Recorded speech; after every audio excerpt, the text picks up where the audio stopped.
Photography is often called the universal hobby. It is a means of creative expression within the reach of people in all walks of life, and it speaks a language that everyone can understand. The camera lens is a mechanical eye, seeing everything and recording everything. It captures actions that will never again be repeated. Used with a microscope, it records the strange activities of tiny organisms. With the X-ray, it reveals the structure or function of hidden things. If objects move too fast to be seen clearly by the unaided eye, the camera slows them down so that the action may be studied. In contrast, hours of action may be compressed into seconds. Photography, in one form or another, exerts a great influence on our daily lives. Photographs bring news reports to life. They strengthen the appeal of advertising. They provide entertainment for millions and are an aid to education. Photography as a hobby can lead to photography as a career, and often does. But professional work calls for a lot more than just snapping pictures here and there. For instance, consider the portrait photographer. To make a real success in this highly competitive field, the cameraman must be a practical psychologist who understands the personality of each individual he photographs. People want to look their best, in fact, better than they look. So the photographer must know all the tricks of lighting and of posing the subject. To get good negatives, he must master the chemistry of photography. He should also know how to retouch negatives to remove wrinkles and blemishes. If he can't do this work himself, part of his income will go for pay to a hired retoucher. Making the prints is a most important step in portrait work. And good printing can only be learned through long practice and study. All the previous work and the success of the whole job depends on the final print. If it pleases the subject and her friends, it may lead to more business. And a portrait man must keep busy if he's to make money. The illustrative photographer's work calls for a well-equipped studio and a great amount of skill and ingenuity. Each picture must be tailor-made to the specification outlined by the art director of the advertising agency requesting it.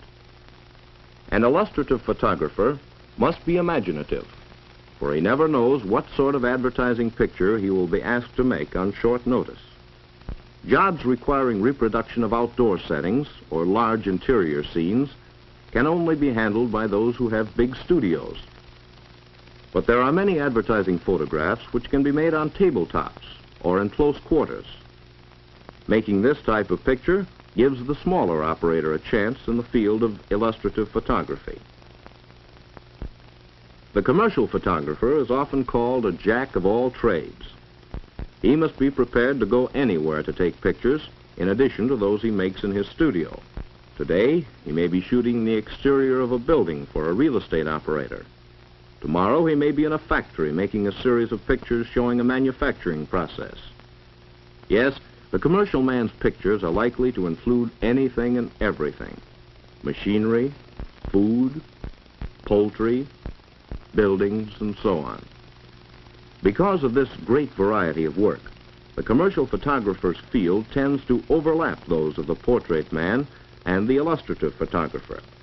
Some of his shots may even be used by the press. But basically, press or news photography is a field in itself. Contrary to popular opinion, a press photographer's life is not just one big thrill after another. He does shoot exciting scenes from time to time, but such events are the exception. Most of his work is routine in nature, consisting mainly of pictures of people and places connected with the news.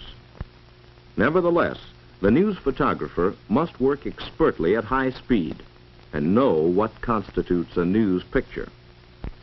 Similar to press photography is newsreel work, but it is difficult to enter as a cameraman because the field is overcrowded. This also is true of theatrical motion picture production.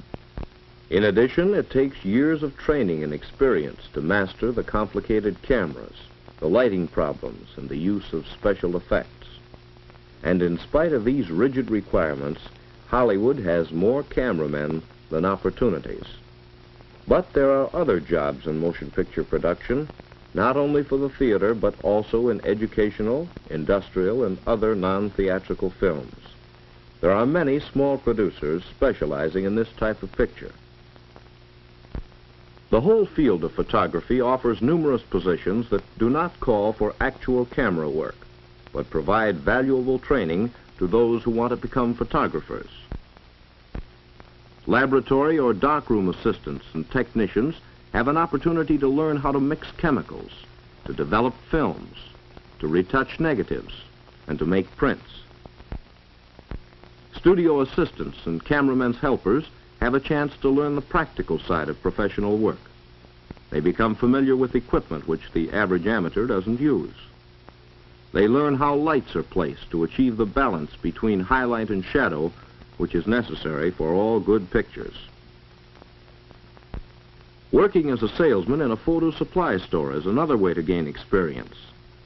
The best salesmen are those who know photography and are able to answer the customer's many requests for advice. Establishing your own camera shop or photo finishing service is a possibility for one who learns the business and has the necessary capital. Another possibility is working for one of the big manufacturers of photographic equipment and supplies. These factories employ thousands of persons, from machine operators to highly trained engineers and chemists.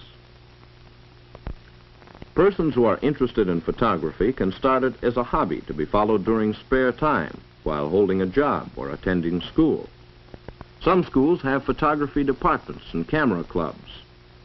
Many students acquire practical experience by making pictures for the school paper and yearbook.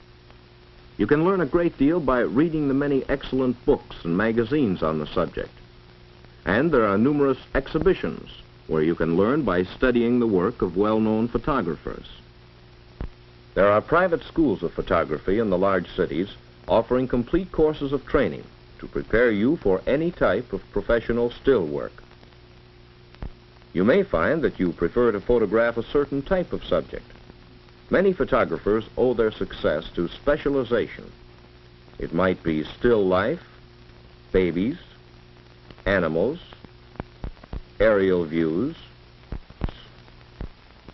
scenics, railroads, medicine, or fashions. There is almost no end to special subjects, and some amateurs have made their hobby pay by selling prints to photo syndicates or to magazines and newspapers interested in a particular type. Picture editors on the staffs of publications are always on the lookout for good pictures. And here, too, is another job for the person who knows photography, the position of picture editor. This work is open to both men and women whose background and training fit the photographic and journalistic requirements of certain publications. The photo engraving departments of publications and printing concerns offer still another type of work. Thus, the field of photography is broad enough to provide opportunities to thousands of persons with various aptitudes, interests, and educational backgrounds. New applications for photography are constantly being discovered, and new materials and tools are being produced. Just what place you might take in this growing industry depends on your abilities and inclination. But if you have a sincere interest in photographic work, it would be worthwhile to investigate the field carefully. Some phase of photography may become your life work.